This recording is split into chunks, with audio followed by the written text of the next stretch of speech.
श्रीमन्नारायण नारायण नारायण। भज मन नारायण नारायण नारायण। भज मन नारायण नारायण नारायण। श्रीमन्नारायण नारायण नारायण। श्रीमन्नारायण नारायण नारायण। भज मन नारायण नारायण नारायण। श्रीमन्नारायण नारायण नारायण। सभी पुण्यात्मा, अगर मेरी बात समझ नहीं आ रही हो तो पूछ सकते हैं। खाली सुनने से अगर समझ आ रहा है तब तो ठीक, नहीं पूछ रहे और समझ नहीं आ रहा तो बहुत बड़ा आप अपने साथ पाप कर रहे हो। ये भी आपको खुल के बता देता हूँ। आपको अगर समझ नहीं आ रहा और आप नहीं पूछते हो, ये उससे बड़ा पाप है। चेतना एक भीतरी नियंत्रण है, एक संतुलन है। अपने शरीर में चेतना को गतिमान करना सीखे। एक 3 महीने निरंतर अभ्यास से आप समर्थक हो जाएंगे, आप एक्सपीरियंस होल्डर हो जाएंगे। जहाँ चेतना को ले जाना चाहें, अगर आप फिर आपके बाएं हाथ में दर्द हो रहा है, आप चेतना को दाएं हाथ में लगा लें, दर्द विलीन हो जाएगा। देखिएगा, ये क्यों बता रहा हूँ। कई बार ऐसा होता था, मैं सत्संग करने से पहले सर के दर्द में बहुत बेचैन होता था, क्या मेरे सर में बहुत दर्द है। लेकिन जहाँ मेरा ध्यान सत्संग में लगा, वो दर्द खत्म हो गया, ध्यान हट गया उधर से। आपके दाएं हाथ में दर्द है, बाएं हाथ पर ध्यान लगा लो, चला जाएगा, दर्द होगा ही नहीं। ये दर्द क्यों महसूस होता है? क्योंकि आपने शरीर को अपना माना हुआ है कि मैं शरीर हूं। आपके पैर में कांटा गड़ गया है, आप चेतना को पैर से हटा लें, सोख लें भीतर, कांटा विलीन हो जाएगा। जिस दिन आपको यह समझ आ जाए, उसी दिन अनशन उपवास बन सकता है। समझिएगा, उस दिन आपको उपवास करना आ गया।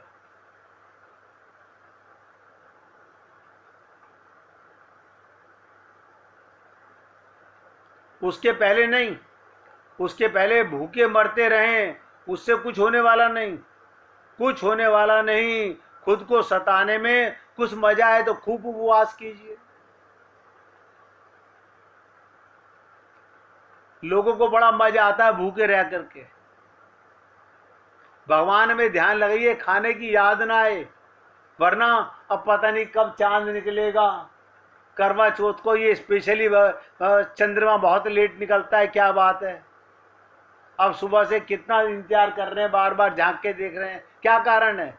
ध्यान ना चंद्रमा पर है ना भगवान पर है, पेट पर है, तो भूख लगेगी।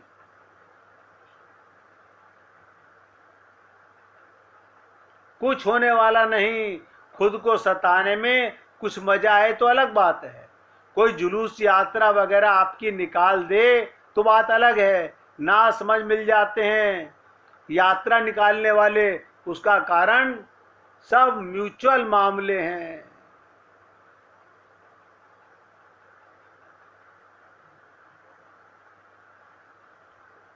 निवेदन करना मेरा कार्य है, अच्छा हो तो जीवन में उतारिए, काम करेगा। और नहीं उतारेंगे तो भी आपकी इच्छा है। मैं तो केवल आपसे बोल सकता हूं, आपका कहाँ ध्यान है, कहाँ होश है। देखिए, सत्संग सुनते सुनते भी आप अच्छी प्रकार जानते होंगे आपका मन कहाँ कहाँ जाता है। तो कहने का तात्पर्य, ये भक्त लोग भी होते हैं प्रेमी। जब वे खूब भक्ति करते हैं तो भगवान बुलाते हैं कि बेटा आओ, तुम्हें मोक्ष देते हैं। मोक्ष माने क्या? पेंशन। आप बताइए, आपको पेंशन चाहिए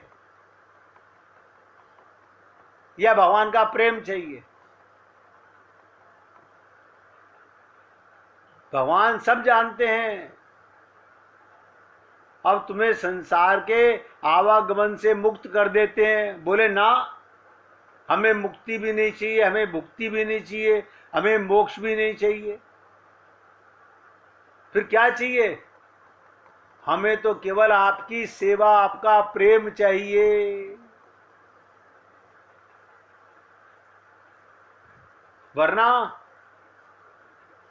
अब हम रिटायर हो गए हैं, अब आराम से, आज संडे है, बस सुबह से शाम तक टीवी नहीं छोड़ेंगे।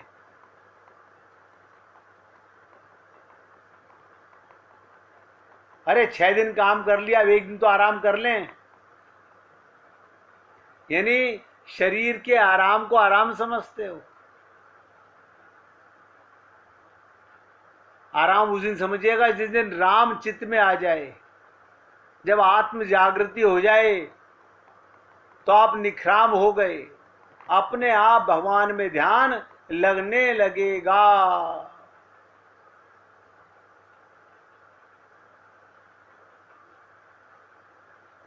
इसीलिए कहते हैं, ताते ते हरि भक्ति सयाने, मुकुति निरादरी भक्ति लुभाने। कल मैंने आपसे चर्चा की थी कि उद्धव जी एकांतिक भक्त हैं कि माता पिता तक का परित्याग कर दिया। देखिएगा, जिनकी चर्चा सुनाने जा रहा हूं, क्यों सुना रहा हूं? कोई तो कारण होगा उद्धव जी के बारे में। और भी भागवत में बहुत प्रसंग है सुनाने के लिए। भक्त प्रहलाद का भी प्रसंग है। उसने पिता का त्याग कर दिया, माता का त्याग कर दिया, परिवार का त्याग कर दिया, अपने शरीर तक का त्याग कर दिया। पिता कितना भी कष्ट दो, मुझे कोई फर्क नहीं पड़ता। ये सत्संग का कमाल है। उद्धव जी अपने घर नहीं जाते, माता पिता तक का परित्याग करके, धर्म अर्थ काम मोक्ष तक का परित्याग करके, पूरी ताकत लगा के समझो, धर्म अर्थ काम मोक्ष, आप हम लोग जो भी कुछ करते हैं केवल इसी के लिए करते हैं, और उन्होंने इन सब का त्याग कर दिया।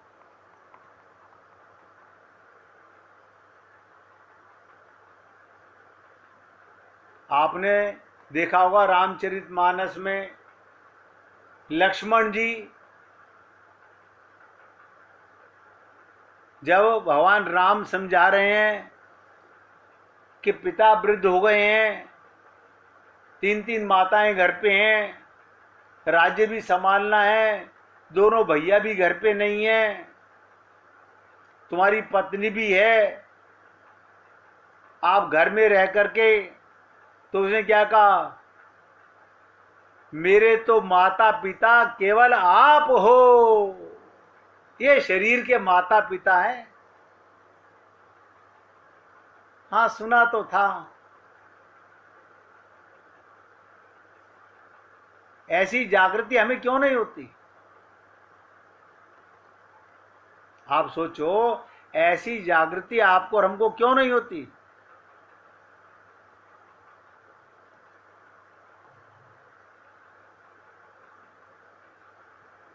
हर आदमी को ये आत्म जागृति होनी चाहिए कि जात हमारी ब्रह्म है, मात पिता है राम, गृह हमारा शून्य में, अनहद में विश्राम। अभी तलक भी ये ज्ञान नहीं हुआ, अभी तलक भी शरीर के पीछे पागल हुए पड़े हुए हैं, संसार के पीछे पागल हुए पड़े हुए हैं। तो उद्धव जी की चर्चा इसलिए बता रहा हूं धर्म अर्थ काम मोक्ष तक का परित्याग करके केवल भगवान की सेवा ही परिनिष्ठित हो गया, भगवान के प्रगाढ़ प्रेम से परिपूर्ण हो गए। ऐसे से भगवान अपना काम कहते हैं।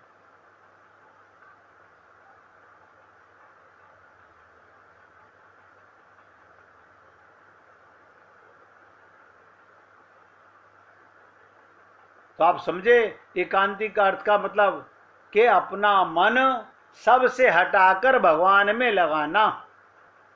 ये गुण है उद्धव जी में, हमारे में नहीं है। हमारा मन तो जहां देखी तवा परात, वहां बिताई सारी रात। क्या कर रहे थे? सत्संग सुन रहे थे।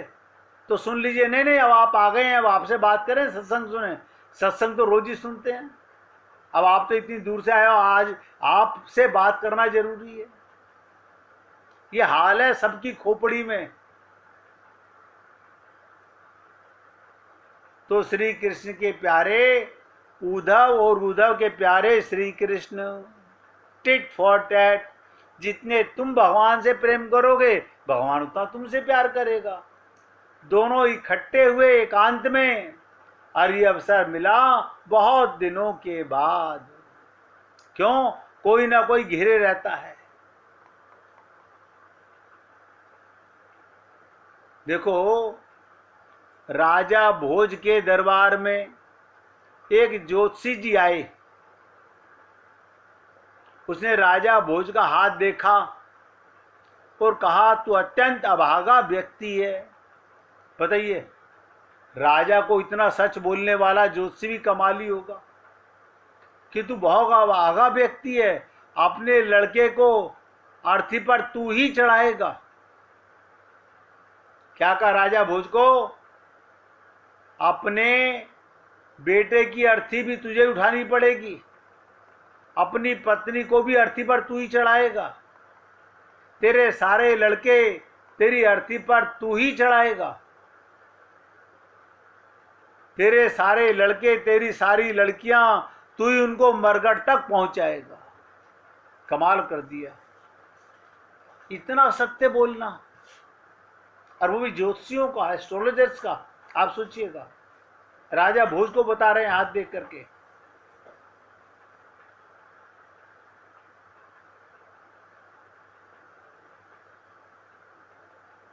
उस भोज ने क्रोध से उस ज्योतिषी को हथकड़ियां डलवा दी। हर राजा डलवा देगा।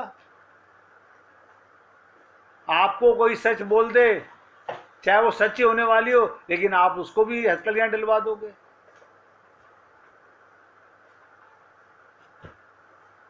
कैसे बोलना चाहिए ये भी इसे पता नहीं। ये क्या बोल रहा है पागल। आप सोचिए एक एक शब्द पर।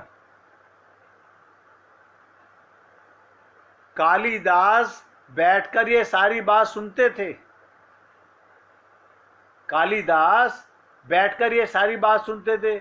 जब वो ज्योतिषी चला गया तो कालिदास ने कहा, उस ज्योतिषी को पुरस्कार देकर विदा कर दें। क्या कहा? उस ज्योतिषी को पुरस्कार देकर विदा कर दें। कमाल हो गया। राजा ने कहा, उसे पुरस्कार दूं? सुनते हो तुम उसने क्या कहा? कालिदास ने कहा कि क्या मैं भी आपका हाथ देखूं? देखो, ज्योतिषी ने हाथ देखा, अब कालिदास कह रहे हैं मैं भी देखूं। कालिदास ने हाथ देखा और क्या कहा, ध्यान से सुनो। आप बहुत धन्य भागी हैं, आप 100 वर्ष के पार तक जिएंगे। कहने का तरीका बात वही कहेंगे। आप बहुत लंबी उम्र उपलब्ध होंगी, आप इतने धनभागी होंगे, आपके पुत्र आपकी उम्र नहीं पा सकेंगे, पीछे छूट जाएंगे। बताइएगा क्या अंतर है। राजा ने कहा, क्या यही वह कहता था? कालिदास ने कहा, यही वो कह रहा था, लेकिन उसके कहने का ढंग बिल्कुल गड़बड़ था। ये तो संत महात्माओं की तरीका है हम लोगों को समझाने का कि हम अपने मन की मलिनता को शायद धो सकें। भोज ने उसे 1 लाख रुपए देकर इनाम दिया और उसे विदा किया सम्मान से, और उसके जाते वक्त कहा, मेरे मित्र, अगर यही तुझे कहना था तो ऐसे ही तूने क्यों ना कहा, तूने कहने का ढंग कौन सा चुना था।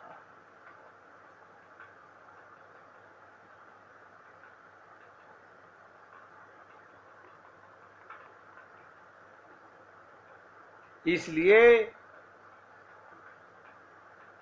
आप और हम लोग बार बार सोचें, आप और हम लोग भगवत प्राप्ति के लिए तत्पर हैं कि नहीं हैं, वाकई में भगवान को पाना चाहते हैं कि नहीं चाहते हैं।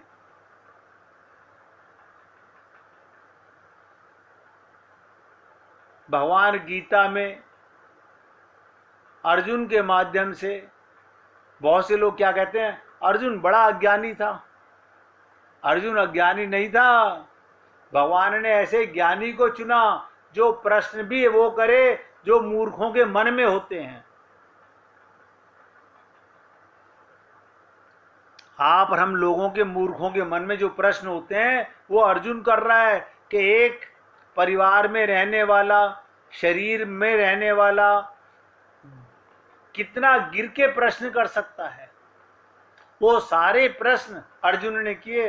अर्जुन तो नर का अवतार है और वो नारायण है, लेकिन प्रश्न पूछने का, उसने कहा इंसान की खोपड़ी में क्या क्या बातें हो सकती हैं। अब देखिए, गीता के 5वें अध्याय का 3वां श्लोक, 3रा नंबर, भगवान कह रहे हैं, ना किसी से द्वेष और ना किसी से आकांक्षा करने वाला कर्म योगी सदा सन्यासी समझने योग्य है। राग द्वेष द्वंद्वों से रहित मानव सुखी और बंधन से मुक्त है।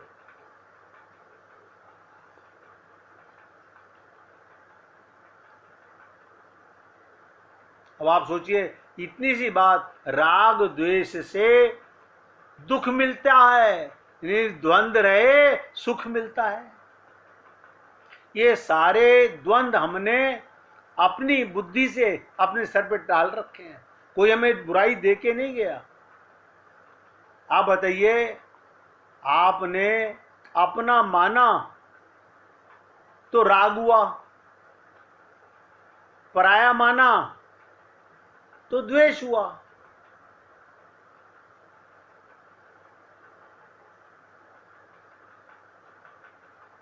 इसलिए हमारे को ये समझने का भरसक प्रयत्न करना चाहिए कि हम अपने कल का पता नहीं, आज का पता नहीं है। हर पल भगवत प्राप्ति की पूरा प्रयत्न करके समझिएगा।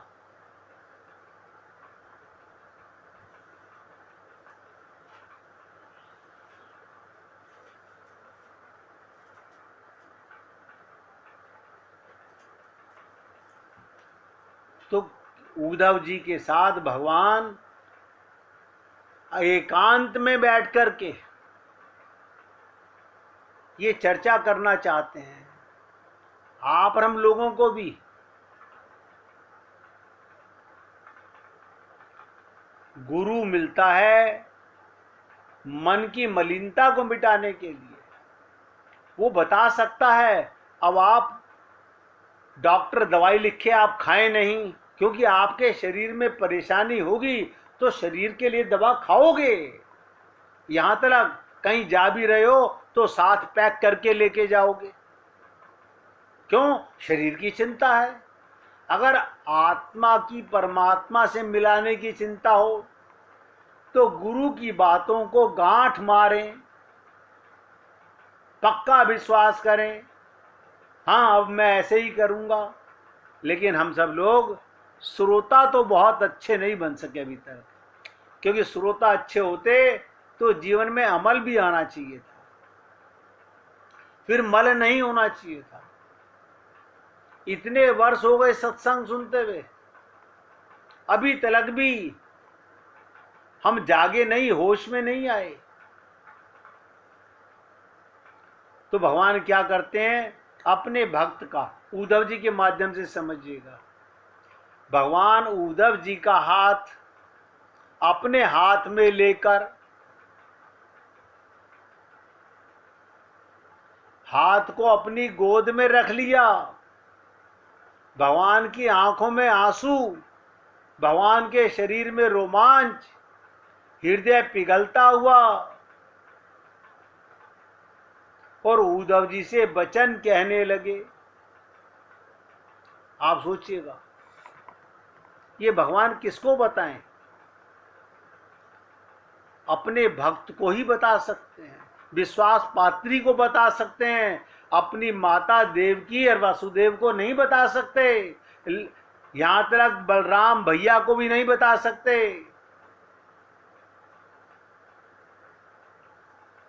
उद्धव जी इतने विश्वास पात्री थे। अरे छोटी सी बात मैंने आपको बताई, भगवान हाथ पकड़कर उद्धव का हाथ हाथ में लिया और हाथ को अपनी गोद में रख लिया। भगवान की आंखों में आंसू, भगवान के शरीर में रोमांच, हृदय पिघलता हुआ, और उद्धव जी से वचन कहने लगे। अब आप सोचिएगा, मैंने आपसे कहा था धीरे धीरे आप आगे बढ़ते जाओगे प्रेम की तरफ, लेकिन कब? आप तो अभी शरीर मानकर संसार के काम को इंपॉर्टेंस दे रहे हो। अभी भी ये जिज्ञासा लालसा नहीं जागी कि मैं संसार का काम सत्संग के बाद नहीं, मन में उधेड़ बुन चलती रहती है।